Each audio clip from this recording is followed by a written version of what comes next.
के फरेब देकर जमाने को पारसा ना बनिए, इन्हें कहो कि वो बंदा बने खुदा ना बने, अमीर शहर यही चाहता या हजरत कि हमारी चीख गले में रहे सदा ना बने। खबर नहीं जिन्हें अपने दीन और मजहब की, हमें वो दीन का मतलब सिखाने निकले हैं। बहुत बहुत शुक्रिया आपका कि आपने एक अहम मौजू पर मुझे बोलने का मौका इनायत फरमाया। और बड़े अफसोस की बात है कि बड़ी धूमधाम से हुकूमत की तरफ से इस बात को रखा गया, मगर 30 से ज़्यादा MP यहाँ पर मौजूद नहीं है। मैडम, पहले तो मैं वज़ीर आज़म की इस बात की मजम्मत करता हूँ और उनको बताना चाहूँगा कि जिना के बारे में उन्होंने जो कहा था, हम तो जिना के सख्त मुखालिफ है, इसलिए भारत को अपना वतन माने। मगर 42 में आपके प्यारे वीर और जिना की पार्टी ने नॉर्थ वेस्ट फ्रंटियर, सिंध और बंगाल में मिलकर हुकूमत चलाई और उस हुकूमत ने 1.5 लाख हिंदू और मुसलमानों को अंग्रेजों की फौज में शामिल कराया ताकि वो लड़े। तो किसी शायर ने अच्छा कहा था वजीर आजम के बारे में कि फरेब देकर जमाने को पारसा ना बनिए, इन्हें कहो कि वो बंदा बने खुदा ना बने, अमीर शहर यही चाहता या हजरत कि हमारी चीख गले में रहे सदा ना बने। दूसरी बात मैडम, हमारे वजीर दिफा जनाब राजनाथ सिंह साहब ने बड़ा ही अजीब व गरीब और तकलीफ दे बात कही उम्मुल मोमिनीन के बारे में और उम्मुल किताब के बारे में। उम्मुल मोमिनीन उनको कहते हैं जो हमारे प्रॉफिट मोहम्मद सल्लल्लाहु अलैहि वसल्लम की वाइफ हैं।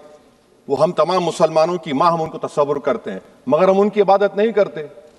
हम अपनी माँ की इबादत नहीं करते। उम्मुल किताब कुरान है, हम कुरान की इबादत नहीं करते। कुरान अल्लाह का भिजावा कलाम है।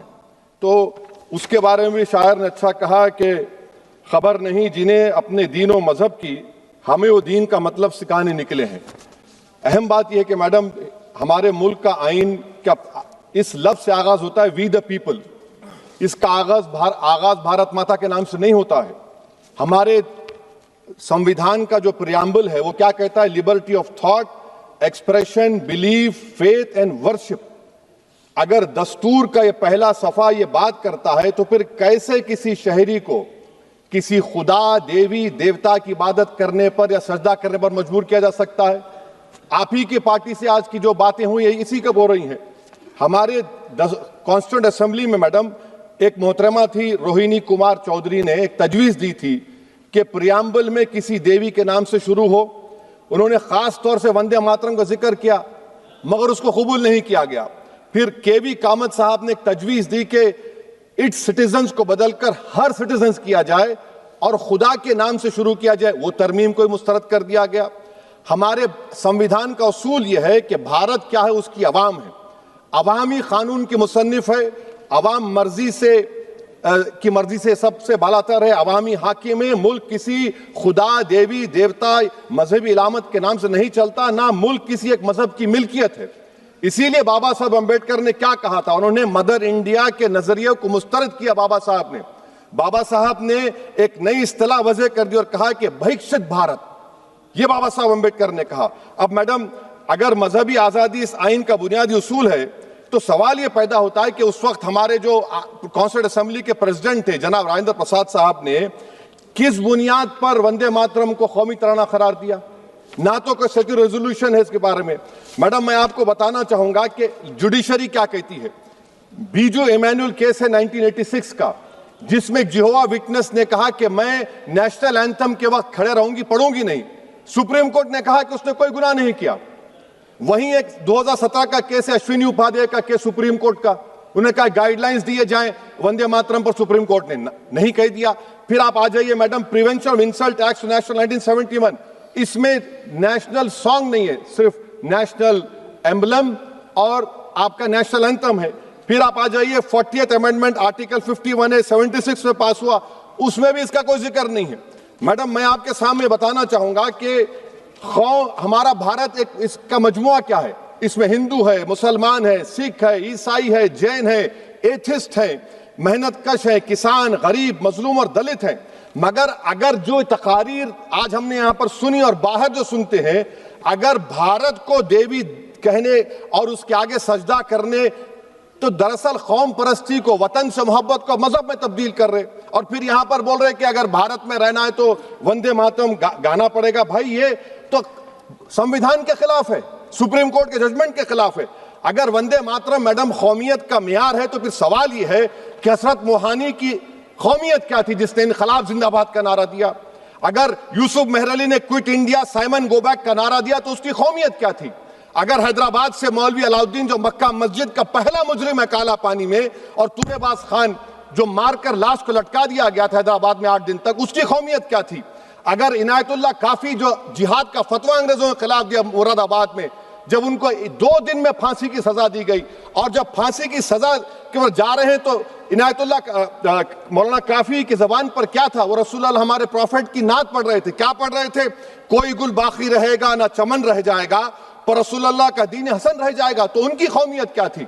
माल्टा की जेल में महमूदुल हसन, हुसैन अहमद मदनी 6 महीने माल्टा की जेल की ग्राउंड में पड़े रहे, उनकी कौमियत क्या थी?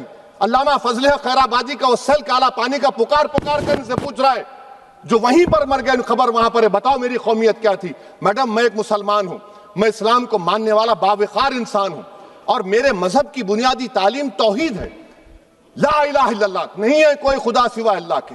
और कुरान में अल्लाह क्या बोल रहा? इय्याका नाबुदु इय्याका नस्तईन, तुम मेरी इबादत करो, मुझे मानो। मुझे कहां से मिल रहा? आर्टिकल 25 से मिल रहा है। मुझे कहां से मिल रहा है? Liberty of thought, expression, belief, faith and worship से मिल रहा है। तो इसको जोड़ना ये बहुत ही खतरनाक होगा। और हमारे प्रॉफिट मोहम्मद सल्लल्लाहु अलैहि वसल्लम जब मदीने को गए तो उन्होंने उस वतन के लिए दुआ की, कहा कि अल्लाह मदीने की मोहब्बत हमारे दिलों में और इजाफा कर दे, मक्के से ज्यादा कर दे। तो ये इस्लाम, मुसलमान होना, हमारे ईमान में मुल्क की मोहब्बत बीच में नहीं आती, और मुल्क से मोहब्बत है और रहेगी हमेशा, क्योंकि ये अजीम कुर्बानियां यहां पर शामिल है जिन्होंने जंग आजादी में हिस्सा नहीं लिया। आज अगर वो वतन की मोहब्बत का दर्ज देंगे तो बड़ा गलत होगा। मैडम, मैं आपके सामने एक चीज पढ़ूंगा। 1937 रविंद्रनाथ टैगोर ने लेटर लिखा सुभाष चंद्र बोस को। मैं सिर्फ, किसी ने नहीं पढ़ा ये। क्या कहा टैगोर साहब ने? But parliament is a place of union for all religious groups and there the song cannot be appropriate. When Bengali Muslims show sign of stubborn fanatism, we regard it intolerable. When we too copy them and make unreasonable demands, it will be self-defeating. ये मैं इसको ले करूंगा madam, आप देख लीजिए। फिर दूसरी तरफ मैडम आप आ जाइए, मैं यहाँ पर बैठकर, हाँ, जितने तकारीर यहाँ पर हुए सब जनगण मन पर तनकीद किए। तो मैडम मुझे ये कहना पड़ेगा कि जनगण मन पर आप लोग इतनी तकलीफ क्यों उठा रहे हैं? आखिर इतनी तकलीफ क्यों है? तो मैं जब जाकर देखा तो मुझे 28 दिसंबर का ऑर्गेनाइजर मैगजीन का आर्टिकल मिला, जिसमें ऑर्गेनाइजर लिखता है कि what is the moral sanction behind government choice of Janagana Mana except that it can be made an item of entertainment at the sumptuous parties thrown by government officials. आप बताइए, इसका बोलेंगे आप? और फिर उसके काइंड कैसा करते हैं? It will mean we can not love our motherhood. Madam please, it will mean that Vande Mataram is buried alive with the word Jan Gan Mana on the tombstone, for the tomb will also be of Jan Gan Mana of the will of the people. इस पर आप क्या बोलेंगे?